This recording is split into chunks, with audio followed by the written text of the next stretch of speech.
Es una noche de agosto de 1791. En un claro rodeado de selva, en el norte de una isla del Caribe, bajo una tormenta que hace temblar los árboles, decenas de esclavos se reúnen en secreto. Encienden un fuego. Una sacerdotisa entra en trance, se sacrifica un cerdo negro y todos beben su sangre y juran. Juran que preferirán morir antes que seguir siendo esclavos. Esa ceremonia tiene un nombre, Bois Caimán. Y pocos días después, la llanura más rica del planeta arde de horizonte a horizonte. Lo que empieza esa noche es algo que el mundo entero creía imposible. Durante 300 años, cientos de rebeliones de esclavos habían terminado siempre igual, aplastadas, ahogadas en sangre. Esta no. Esta va a durar 13 años. Va a derrotar a los ejércitos de Francia, de España y de Inglaterra, incluidos los veteranos de Napoleón, y va a terminar con la única cosa que ninguna otra revuelta de esclavos había logrado jamás: un país libre, gobernado por los que ayer eran esclavos. En los próximos 20 minutos vas a entender cómo la colonia más rica del mundo se convirtió en la primera república negra de la historia, cómo 500,000 de personas rompieron sus cadenas con sus propias manos. Esta es la historia de la revolución haitiana, la más radical de todas las revoluciones y también la más olvidada.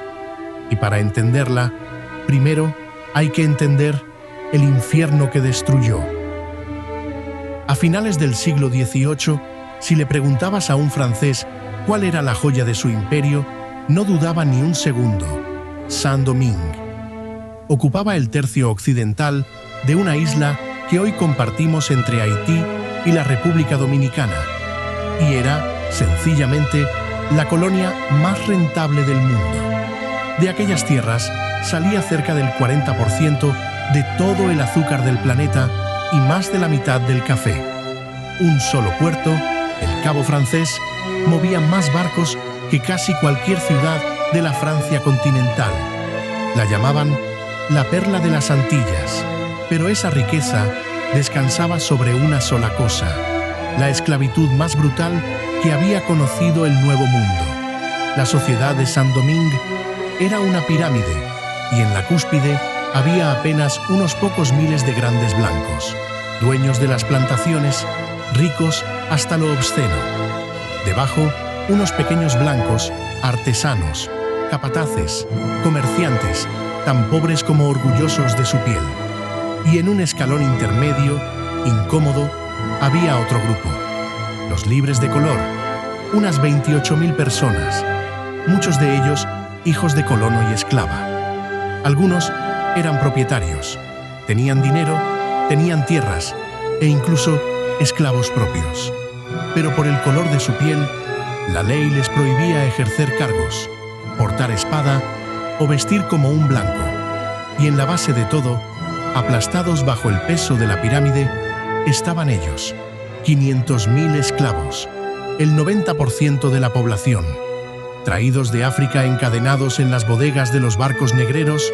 Morían tan rápido en los cañaverales, por el trabajo, el látigo y la enfermedad, que la colonia necesitaba importar decenas de miles de personas nuevas cada año solo para reemplazar a los que mataba.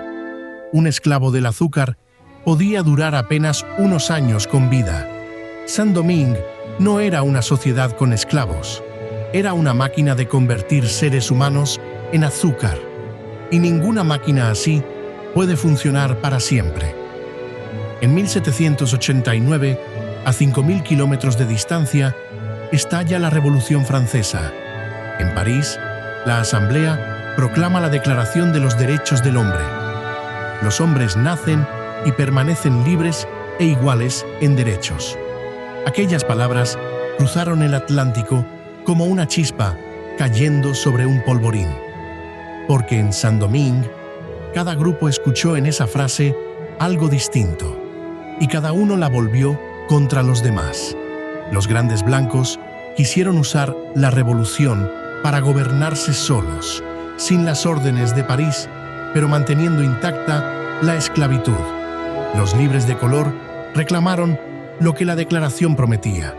Si todos los hombres nacen iguales, ellos, que eran libres y pagaban impuestos, exigían los mismos derechos que los blancos. Y uno de ellos, un hombre rico y educado, llamado Vincent Ogé, volvió de París, decidido a conseguirlos por la fuerza. En octubre de 1790, se levantó en armas con unos cientos de hombres. Lo aplastaron enseguida, y su castigo fue una advertencia calculada.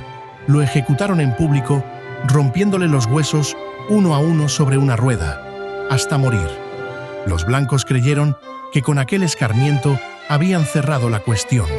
Se equivocaban de enemigo, porque mientras las tres castas libres discutían entre ellas por quién mandaba, la inmensa mayoría, los 500.000, que no contaban para nadie, los que no aparecían en ningún debate sobre derechos, estaban escuchando. En las plantaciones, en los mercados, de noche, corría la voz. Los amos estaban divididos, los amos se mataban entre sí, y por primera vez en 300 años, la máquina había bajado la guardia. La noche del 14 de agosto de 1791, en aquella ceremonia secreta del Buis Caimán, se selló el plan.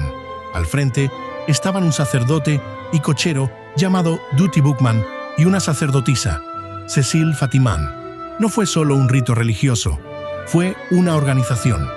Durante días, mensajeros llevaron la señal de plantación en plantación por toda la llanura del norte. Y en la noche del 22 de agosto de 1791, la señal se cumplió. Miles de esclavos se alzaron a la vez. Prendieron fuego a los cañaverales, a los ingenios, a las mansiones de los amos. En cuestión de semanas, la llanura del norte, el corazón de la colonia más rica del mundo, era un mar de humo y cenizas. Ardieron más de 1000 plantaciones. La represión fue feroz. Los blancos clavaban las cabezas de los rebeldes en estacas a lo largo de los caminos. Boukman cayó en combate a los pocos meses y su cabeza fue exhibida para demostrar que no era inmortal. Pero ya era tarde. La rebelión no se apagó, se organizó. De aquel caos empezaron a surgir líderes, ejércitos, disciplina. Y en medio de todo, apareció un hombre que nadie esperaba. Rondaba los 50 años, había nacido esclavo y hacía tiempo que era libre. Había sido cochero, había aprendido a leer, conocía a Julio César y a los estoicos y sabía de plantas medicinales. Era menudo, feo, callado y tenía una inteligencia política que dejaría en ridículo a generales y a imperios enteros. Se llamaba Toussaint y muy pronto añadiría a su nombre una sola palabra, que significa la abertura, el que abre el camino, l'ouverture. Toussaint Louverture entendió antes que nadie una verdad brutal. Solos, los esclavos no podían ganar contra todas las potencias del mundo a la vez. Así que hizo lo que haría un maestro del ajedrez. Cuando estalló la guerra entre la Francia revolucionaria y la España vecina, que ocupaba el otro lado de la isla, Toussaint puso a sus tropas al servicio del rey de España, el enemigo de Francia. Con armas españolas, forjó al ejército rebelde en una fuerza disciplinada y temible. Y entonces, en 1793, ocurrió lo decisivo. Acorralados, los comisarios franceses de la isla tomaron una decisión desesperada para ganarse a los rebeldes. Proclamaron la abolición de la esclavitud. Y en febrero de 1794, en París, la Convención lo confirmó para todo el imperio. Francia se convertía en la primera gran potencia en abolir la esclavitud. Toussaint tomó nota. Si España luchaba por mantener las cadenas y Francia acababa de romperlas, su lugar estaba claro. Cambió de bando de la noche a la mañana. Volvió sus armas contra los españoles y contra los ingleses, que también habían desembarcado para quedarse con la colonia, y los derrotó a los dos. Durante los años siguientes, Toussaint no solo ganó batallas, gobernó, reconstruyó la economía, obligó a reactivar las plantaciones, pero ahora con trabajadores asalariados. Reconcilió a antiguos amos y antiguos esclavos. Negoció de igual a igual con Estados Unidos y con Inglaterra. En 1801 llegó a la cima. Proclamó una constitución que abolía la esclavitud para siempre y lo nombraba gobernador de por vida. Sobre el papel, Saint-Domingue seguía siendo francesa. En la práctica, la gobernaba un hombre que había nacido esclavo, un ex-esclavo, dictándole las reglas a la primera potencia de Europa. Y al otro lado del Atlántico, un hombre no estaba dispuesto a tolerarlo. Ese hombre era Napoleón Bonaparte. Para 1802, Napoleón era el amo de Francia y soñaba con reconstruir un gran imperio en América. Un imperio necesitaba azúcar, y el azúcar necesitaba esclavos. La existencia misma de Toussaint, un ex-esclavo gobernando la colonia más rica de Francia, era para él un insulto y una amenaza. Así que armó la mayor expedición militar que había cruzado jamás el Atlántico. Decenas de miles de soldados veteranos, muchos de ellos endurecidos en las guerras de Europa, al mando de su propio cuñado, el general Leclerc. Sus órdenes eran secretas pero claras: engañar a los líderes negros, desarmarlos poco a poco y, cuando el momento fuera propicio, restaurar la esclavitud. Al principio, la fuerza bruta pareció funcionar. Los franceses avanzaron, tomaron las ciudades y varios generales rebeldes se pasaron a su bando. Toussaint, viéndose superado, aceptó negociar y deponer las armas a cambio de garantías. Fue una trampa. En junio de 1802, los franceses lo invitaron a una reunión, lo detuvieron a traición y lo metieron en un barco rumbo a Francia. Lo encerraron en una fortaleza helada en las montañas del Jura, el fuerte de Joux, lo más lejos posible del calor del Caribe. Allí, aislado, hambriento y enfermo, murió en abril de 1803. Pero antes de subir a aquel barco que se lo llevaba para siempre, Toussaint pronunció una advertencia que se haría profética: al derribarme, solo han cortado el tronco del árbol de la libertad de los negros. Volverá a brotar por las raíces, porque son muchas y profundas. Napoleón creyó haber ganado. En realidad, acababa de cometer el peor error de su carrera, porque tenía dos enemigos en la isla que no podía vencer, y ninguno de los dos era Toussaint. El primer enemigo era invisible: la fiebre amarilla.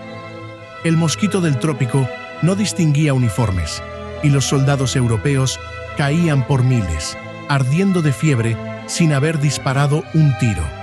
Ejércitos enteros se derretían. El propio general Leclerc murió de fiebre amarilla a finales de 1802. Su sucesor, Rochambeau, respondió con una crueldad demencial: ahogamientos masivos, hogueras, perros importados de Cuba y adiestrados para despedazar prisioneros. Y ahí apareció el segundo enemigo, el que Napoleón mismo había creado. Porque llegó la noticia de que Francia había restaurado la esclavitud en otra de sus colonias, en Guadalupe. Ya no había ninguna duda de a qué venían los franceses. Y esa certeza logró lo que nadie había conseguido: unir a todos. Negros y mulatos, antiguos rivales, generales que habían servido a Francia, todos se juntaron en un solo ejército con un solo objetivo: no la autonomía, no un trato mejor, sino la independencia total. Al frente se puso el más duro de todos los lugartenientes de Toussaint, un hombre que llevaba en la espalda las cicatrices del látigo y que no conocía la palabra rendición: Jean-Jacques Dessalines. La guerra se volvió una guerra a muerte, sin cuartel para ninguno de los dos bandos. Y el 18 de noviembre de 1803, ante las puertas del Cabo, se libró la batalla decisiva: Berthier.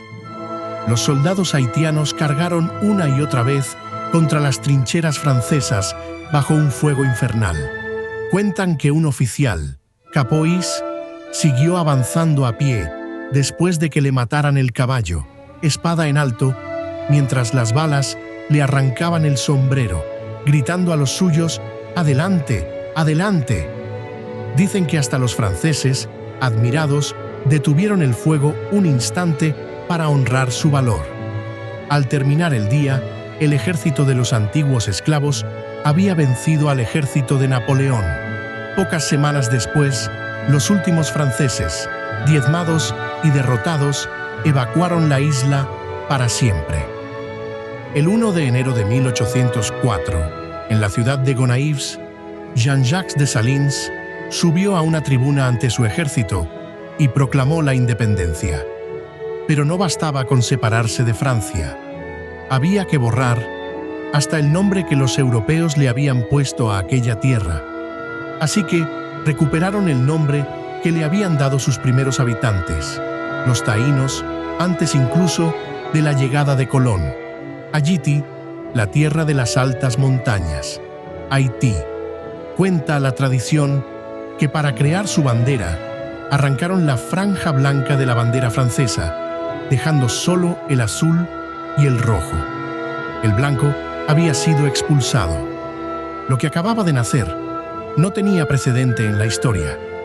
Haití era la primera nación independiente de América Latina, la segunda de todo el continente, después de Estados Unidos, y era, por encima de todo, la única nación del mundo nacida de una revuelta de esclavos triunfante, un país entero fundado, gobernado y defendido por hombres y mujeres que habían sido propiedad de otros, un faro imposible. Pero la libertad había costado un precio atroz y la desconfianza dejó cicatrices terribles, convencido de que los colonos blancos que quedaban conspiraban para devolverlos a las cadenas. Dessalines ordenó en los meses siguientes su exterminio. Miles de hombres, mujeres y niños franceses fueron asesinados. La joven nación se coronó a sí misma como imperio y a Dessalines como emperador. 2 años después, el propio Dessalines caía asesinado por sus antiguos compañeros y el país se partía entre norte y sur. La revolución que había derrotado a los imperios más poderosos del mundo descubría ahora lo difícil que es, después de tanta sangre, aprender a gobernarse en paz. Haití había ganado su libertad. Ahora, el mundo se la haría pagar. Para las potencias esclavistas de la época, un país de esclavos libres no era un vecino, era una enfermedad contagiosa que había que aislar. Estados Unidos, con su enorme sur esclavista, se negó a reconocer a Haití durante casi 60 años. Las grandes potencias le impusieron un bloqueo comercial. Y entonces, en 1825, llegó el golpe final. Francia envió una flota de guerra frente a las costas de Haití y le puso un ultimátum. Si querían que Francia reconociera su independencia y evitar así una nueva invasión, tendrían que indemnizar a los antiguos dueños de esclavos por la propiedad que habían perdido. Es decir, los esclavos tenían que pagarles a sus antiguos amos por el crimen de haberse liberado. La cifra era monstruosa: 150 millones de francos oro, varias veces los ingresos anuales de todo el país. Haití, aislado y amenazado, no tuvo más remedio que aceptar y pedir préstamos a bancos franceses para pagar la primera cuota. Fue el principio de una deuda que estrangularía al país durante más de un siglo. Haití siguió pagando aquella factura de su propia libertad hasta bien entrado el siglo XX. Se ha calculado que fueron miles de millones de dólares de hoy los que salieron de la nación más pobre del hemisferio para engordar las arcas de sus antiguos amos. Ese es uno de los grandes motivos por los que Haití, la tierra de la libertad más radical, arrastra desde entonces la pobreza. Y sin embargo, nada de eso borra lo que hicieron. Antes de que Estados Unidos aboliera la esclavitud, antes que casi todo el mundo, Haití ya la había prohibido para siempre en su primera constitución. Cuando Simón Bolívar, derrotado y sin recursos, buscó refugio, fue Haití quien le dio barcos, armas y hombres para seguir luchando por la independencia de Hispanoamérica, con una sola condición: que aboliera la esclavitud allá donde venciera. La pequeña isla, que nadie quería reconocer, se convirtió en la madre de la libertad de medio continente. La Revolución haitiana fue la prueba viviente de que la Declaración de los Derechos del Hombre iba en serio, más en serio incluso de lo que sus propios autores querían.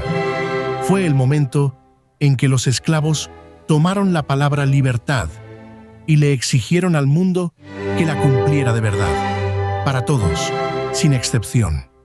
Nos dejaron la lección más incómoda y más luminosa de la era de las revoluciones: que la libertad no se concede, se conquista. Si este viaje te ha atrapado, suscríbete. La historia tiene todavía muchas revoluciones que contarnos. Nos vemos en el próximo video.